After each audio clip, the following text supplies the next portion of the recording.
4대 문명이 전부 다 범람하는 강을 중심으로 해서 농경제 사회라는 거를 우리가 알 수 있습니다. 거기에서 볼 때 고대 국가가 나타난 거, 고대 국가가 나타난 거는 어, 그리스 로마처럼 그리스 로마처럼 노예제 국가가 먼저 나타난 것이 아니라 오히려 대규모, 그죠? 대규모 농경을 하는, 대규모 농경을 하는 고대의 농경 국가, 즉 아시아적 생산 양식이죠. 이것이 오히려 더 일반적이었다. 그래서 고대를 일률적으로 고대 노예제라고 하기에는 적절하지 않다. 고대 노예제는 사실은 이제 그 아테네와 로마를 중심으로 하는 관점이라고 볼 수가 있겠습니다. 그렇다 하더라도 이제 그 노예제, 고대 사회에서 어떤 사회라도 아시아적 생산 양식이라 하더라도 비로소 노예가 나타난 겁니다. 다만 노예가 생산력, 경제의 가장 중요한 부분이었냐는 나라마다 달랐다는 겁니다. 그래서 이제 아시아적 생산 양식에 따르면 막스가 이 아시아 생산 양식에 대해서 이제 그 군주, 중앙 집권적인 강력한 군주를 제외하면 모든 사람은 그 노예인 것 같다. 근데 사실은 그렇지 않았죠. 이 군주가 있었고 군주 밑에는 귀족도 있었고 그다음에 평민도 있었고 그다음에 노예도 있었습니다. 동양의 이러한 수많은 촌락 공동체들은 서로 차이가 없이 전형적이고 고도로 자급자족적인 폐쇄 경제를 구축했다. 이것도 이제 폐쇄 경제 측면 맞습니다. 왜냐하면 농경 사회는 되게 발달된 사회이기 때문에 식량을 자급자족을 해줘. 그래서 모든 걸 다 자급자족을 한 것은 아니에요. 이런 부분들이 반드시 그 맞는 평가는 아니라는 거죠. 그래서 군주 최고 지표죠. 군주는 이제 성 안에 살았고 각 흩어져 있는 성 주변에 흩어져 있는 촌락 공동체들로부터 조세 형태로 잉여 생산물을 받아서 착취했다는 거죠. 국가가 토지를 독점 소유했습니다. 그래서 왕권이 강할 때는 국가가 모든 걸 다 토지했습니다. 강력한 정치력과 군사력을 가지게 되고 관계사업, 주기적으로 홍수가 나면 관계사업을 통해서 홍수가 나면 이제 토지의 경계를 알아보기 힘들죠. 토지의 경계를 다시 잡고 토지를 재분배하는데 바로 그때 왕권이 그런 역할을 했다는 거죠.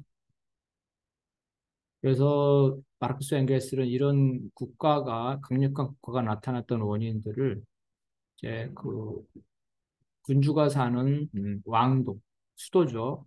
수도 중심에 있는 촌락이 공동 소유를 하고 자족하는데 그 촌락끼리는 서로 고립되어 있었기 때문에 이 중앙 권력에 도전하지 못했다. 이런 전제군주 중심의 아시아적 문명 사회는 아까 본 것처럼 4대 문명에 나온 그런 그죠? 그 유역의 문명 초기부터 아주 근대 초기까지 수천 년 동안 이어지고 있었다. 그렇지만 그 내부를 볼 때 이런 아시아적 농경 사회가 수천 년 동안 동일한 사회 구조를 가지고 있는 것은 아닙니다. 기본적으로 수천 년 동안 왕토 사상이었지만 왕권이 약한 고대에는 이런 조선이다. 고려시대죠. 고려시대, 통일신라 시대. 이런 때는 귀족들의 농장이 발전을 했습니다. 근데 귀족이 몰락하고 이제 왕권이 강해지면서 왕을 보좌하는 관료로 대체되면서 귀족의 땅들이 왕으로 귀속이 됩니다. 그러면서 이 녹봉을 봤는데 이 녹봉이 현물이나 화폐인 경우도 있지만 토지인 경우도 있습니다. 그래서 이런 대대로 이러한 물려받은 녹봉으로 받은 토지가 쌓이게 되면서 조선시대에도 이제 어떤 그 고급 관료, 귀족이 아니죠. 귀족은 세습적인 거고 고급 관료들이 대규모 토지를 그 경영하게 되는 형식적으로 국가의 형태지만 실질적으로는 양반들이 토지를 경영하게 되는 이런 형태들이 다른 나라에서도 이제 그 발견이 된다는 겁니다. 중요한 거는 생산력이 발전함에 따라 노예와 같은 단순한 노동력이 아니라 비옥도가 높은 토지를 갖는 게 더 중요했다는 거죠. 생산력의 중심이 노동력에서 이 토지로 넘어갔다. 이것이 바로 이제 고대 사회가 노동력을 중심으로 한 사회라면 중세 봉건전이 이 토지를 중심으로 한 사회라는 겁니다. 그래서 우리 이제 고대 농경 사회의 그 가장 그 전형인 고대 이집트를 한번 보겠습니다. 고대 이집트에서는 아주 넓은 그 비옥한 토지에서 농사가 졌기 때문에 잉여 생산물을 징수하는 세금 징수원, 관료제도가 발달한 중앙집권이었고 신권 일치제로서 왕의 종교적 지도자였습니다. 피지배층의 다수는 농노와 유사한 농민과 수공업쟁이다. 물론 노예도 있었습니다. 그래서 이 그리스 아테네와 로마가 생산의 대부분, 생산의 대부분을 노예에게, 그죠? 생산의 상당 부분을 노예에게 의지를 했는데, 이러한 아시아드 농경사에서는 노예가 아니라 농업에 종사하는 자유로운 노예죠. 농노와 유사한 농민들이 다수였습니다. 자기 땅을 가지고 있는 소장노는 소수였고 대부분 귀족과 사원의 영지에서 땅을 분할받거나 농업 노동자처럼 일했고 노예는 당연히 이제 존재했고 이러한 과일, 채소, 곡물 이런 것들을 주로 하고 목축이나 가급, 어업도 좀 했고 건조한 생선 날이 덥기 때문에 나일강에서 잡은 생선 건조하는 빵, 양조, 목공, 봉제 등 수십 명이 일어나는 수공업적 작업장도 존재했고 광산업도 존재를 했습니다. 귀족은 그 평민은 석기와 나무 도구를 사용했고 남성은 야외에서 이제 생산 활동을 주로 하고 여성은 가정에서 공예 섬유 활동에 세금은 그 초창기에는 이제 그 잉여 생산물이 원칙적이었고 홍수와 수확량에 따라서 왕이 이 정기적으로 농민에게 토지를 재분배를 하면서 왕이 이 농민에 대한 지배권을 행사했다. 관계공사, 그러니까 홍수를 막기 위한 댐이라든지 이런 데 수천 명 이상이 동원했고 바로 이러한 것에 바로 중앙집권적인 인구 밀집적인 국가가 형성되는 원인이었다. 상업은 이제 왕실의 허가를 받아야지만 가능했고 특히 이제 원거리 상업이 그랬던 거죠. 귀족들을 위한 무역이 발달을 했고 생산력이 높았기 때문에 잉여 생산물을 보관하는 구경 창고들이 있었고 이것들이 이제 귀족들이 사용했고 이 창고 증서죠. 창고에 얼마만큼의 그 곡식이 있다. 그 창고 증서는 화폐처럼 거래되게 됐다. 후기에 화폐가 도입되면서 물물 교환이 축소됐지만 기본적으로 물물 교환이었고 모든 땅은 초기에는 신에게 나중에는 이제 왕 파라오에게 속했지만 후기에 국가 붕괴기에는 매매가 가능했습니다. 지배층은 이제 교통이 좋은 강가 주택에 살았고 공력은 사람이나 소, 당나귀에게 얻었고 돛을 사용해서 이제 해운을 했고요. 불을 사용해서 유리와 도자기를 이런 분명 말도 도입됐지만 이제 말은 어, 유지 비용이 많이 들어서 군사용으로 사용했다는 겁니다. 이처럼 볼 때 사회의 생산력을 노예에게 의지하는 그리스 아테네와 로마의 이러한 그 사회 구성체는 고대 사회에서 동서고금의 그죠? 동서양에 널리 퍼진 건 아니었다. 어느 일정 부분에 국한되어 있다고 다만 생산력이 낮았기 때문에 노예와 같은 노동력, 농노 이런 인간 노동력에 주로 의지했다는 데는 그런 의미가 있다. 그래서 이제 노예의 한번 역사를 보게 되는데요. 신석기 시대부터 정복된 부족을 노예로 삼았다. 생산력이 발달되면서 그래서 이제 전쟁은 이제 청동기나 철기 그죠? 더 강한 무기를 가지고 있는 자가 이기게 되는데 그래서 이제 전쟁 포로가 급증하면서 노예가 급증했고 하무라비 법전 등에 보면은 이제 노예 가는 게 있고 성서에도 있고 한국에도 이제 기원전 천년 전에 고조선의 법조문에 노예 가는 규정이 있다. 노예는 이제 그 동서양의 거의 모든 지역에서 노예가 있었고 근대까지도 노예가 있었죠. 고대 국가가 그리스나 로마 제국처럼 전형적인 노예제를 채택한 것은 오히려 예외다. 노예는 전 세계에 존재했으나 사회의 주된 경제를 노예에 의존하는 국가는 오히려 소수였던 거죠. 인구 밀집 지역은 농경 사회였고 농업 기술의 발달로 인해 무슨 말이냐면요. 농업 기술이 발달하면은 농사를 지을 때 어떤 그 방식, 모내기를 한다 할 때 정성껏 해야 되겠죠. 정성껏 대충대충 하면 안 되는데 이뭐 열심히 일해봤자 돈도 못 받고 열심히 일해봤자 돈도 못 받고 뭐 가족도 이룰 수도 없고 매나 맞는 이러한 노예들이 열심히 일을 할 리가 없죠. 그래서 이러한 수동적인 노예는 발전된 농업 기술을 적응하기 힘들었다는 거죠. 그래서 이 노예를 해방시켜서 가족도 일고 자기 잉여 생산물도 수입할 수 있게끔 그런 농노로서 전환됩니다. 가족을 이룰 수 있는 중세 농노와 유사한 농민들로 구성된 아시아적 농경국가, 그죠? 이러한 전제 중앙집권적 왕권 국가가 수천 년 동안 근대까지 이루어온 경우가 더 많았다. 전 세계 역사적으로 볼 때.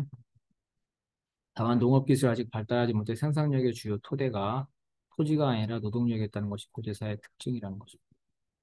아마 고대 사회는 토지는 많고 상대적으로 인구가 적기 때문에 이러한 특성상 땅을 소유하는 것보다 많은 노동력을 지배하는 것이 더 중요해졌을 겁니다.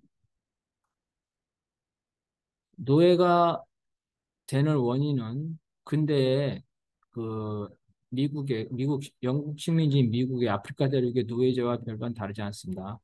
전쟁, 그 다음에 뭐 형벌로서 노예형을 하는 겁니다. 뭐몇 년, 채무도 있어요. 평생이나 아니면 몇 년, 인신매매, 신분, 노예의 자식들, 이런 것들이 포함됩니다. 일반적으로 노예는 인간이 아닌 물건, 재산으로 취급돼서 사람이 누릴 수 있는 권리를 박탈당했습니다. 그리스의 경우는 이제 성과 이름을 가질 수 없었고, 가족이나 재산을 가질 수 없었고, 도주하면 낙인을 찍었다는 거죠. 노동에 대한 보상, 임금은 따로 주어지지 않았습니다.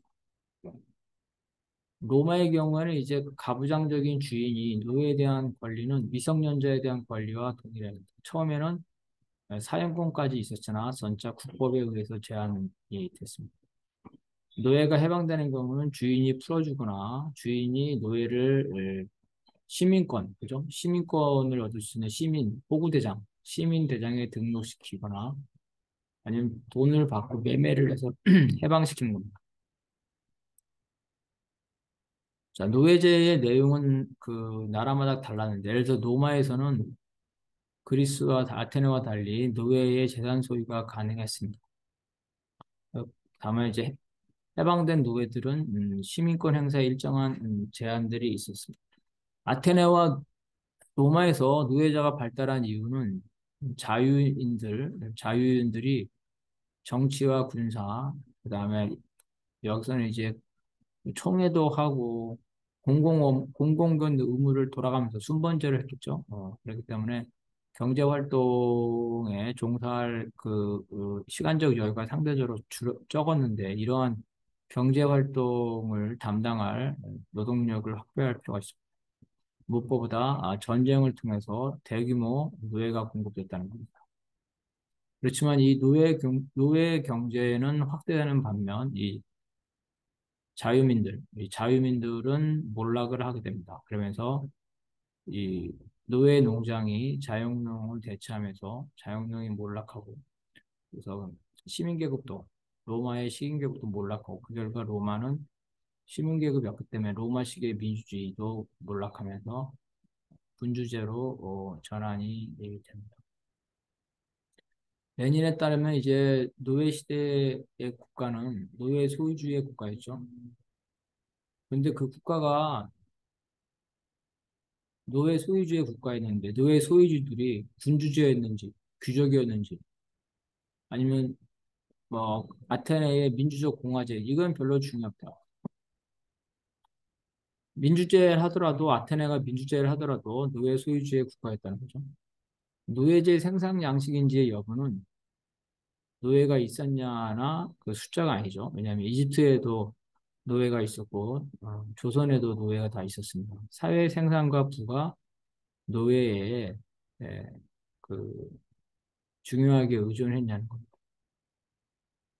엥겔스에 따르면 이제 아테네는 시족, 시족의 폐해, 시족이 붕괴된 이후에 어떤 시족의 잔재를 가지고 있는 가장 고전적인 국가이다. 시족장, 그죠? 남성 부족장 이런 거죠.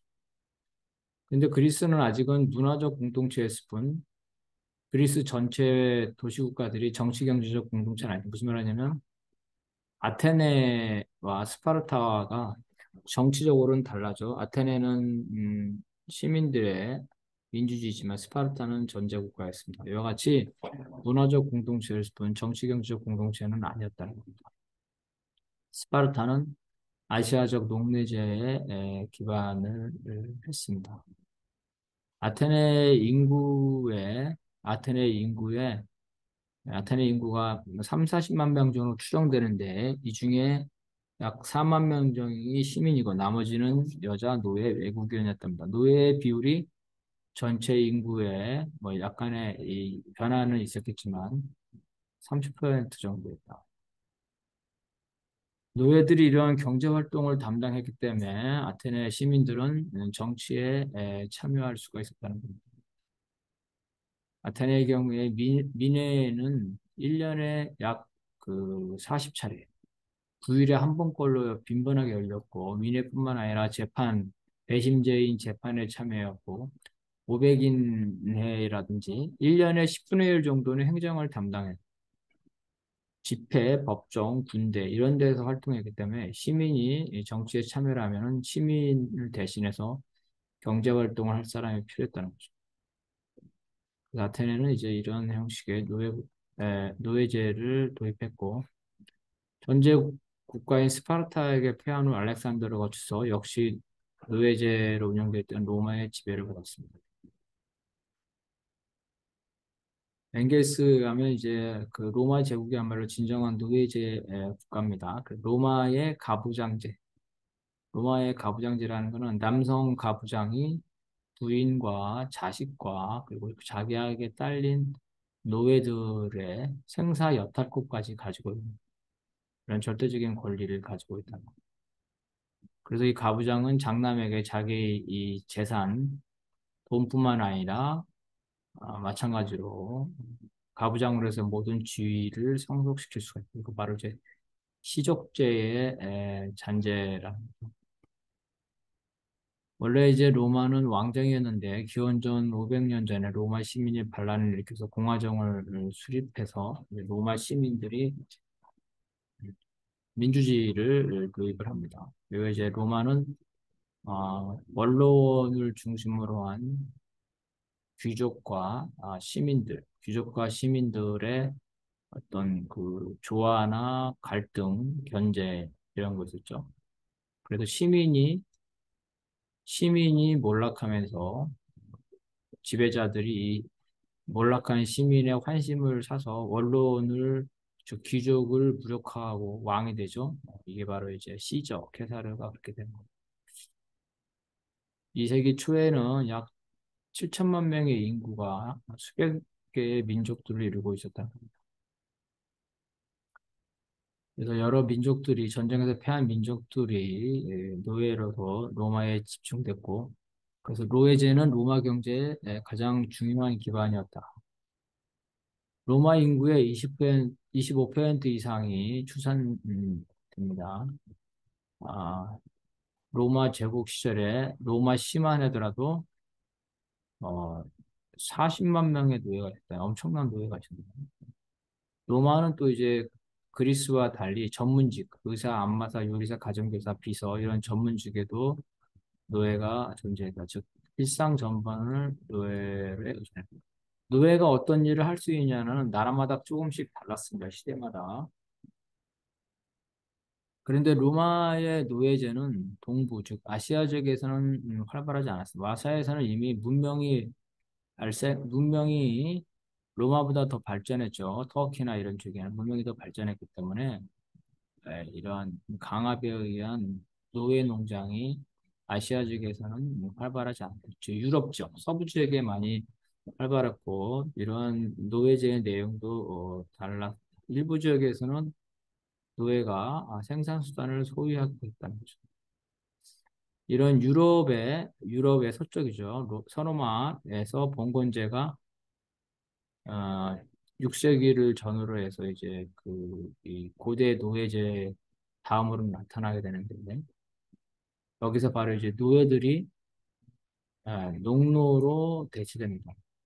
농업노예, 농장노예는 생산성이 낮아서 비교적 농노로 대체되고 공장노예 역시 작업 방식이 복잡해지면서 장인제로 전환되고 단순 작업인 광산노예는 비교적 이때까지 유지되고 있습니다. 또 동서양을 불문하고 가사노예는 이제 근대 초기까지 있었다. 그래서 고대 노예제 사회를 노예가 고대에만 있었다는 건 아니라는 거죠.